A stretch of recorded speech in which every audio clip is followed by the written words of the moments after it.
ఈరోజు దేవుని వాగ్దానము. నరులు ఆశ కలిగి యెహోవా అనుగ్రహించు రక్షణ కొరకు ఓపికతో కనిపెట్టుట మంచిది. విలాపవాక్యములు 3:26. మనము ఈ లోకంలోని చాలా వాటి కొరకు ఓపికతో ఎదురు చూస్తూ ఉంటామండి. అవి లోకానుసారమైనవి.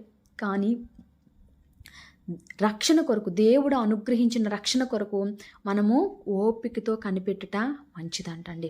ఎందుకంటే తాత్కాలికమైన వాటి కొరకే మనం అంతగా ఎదురు చూస్తాం కదా.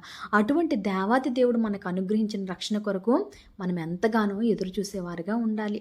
అయితే ఎప్పుడైతే ఆయన రక్షణ కొరకు ఎదురు చూస్తామో, అయితే కీర్తనీయుడైన దావీదు మహారాజు ఇలా రాసి ఉంచాడండి. యెహోవా రాజు నీ బలమును బట్టి సంతోషించుచున్నాడు, నీ రక్షణను బట్టి అతడు ఎంతో హర్షించుచున్నాడు. నీ రక్షణ వలన అతనికి గొప్ప మహిమ కలుగును.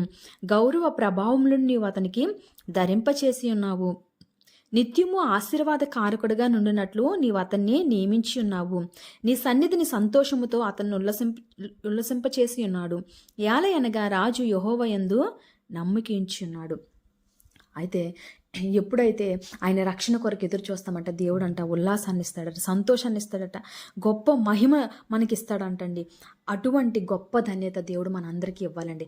ఆయన సన్నిధిలో ఆయన రక్షణ పొందుకొని మనము నిత్యరాజ్యమైన పరలోకములో నిరంతరము కూడా ఆయన స్తుతించేవారుగా మనం అందరము ఉండాలని, అటువంటి రక్షణ వస్త్రాన్ని మనం అందరము ధరింప చేయాలని దేవుడి కొద్ది మాటలు దీవించి ఆశీర్వదించిన గాక.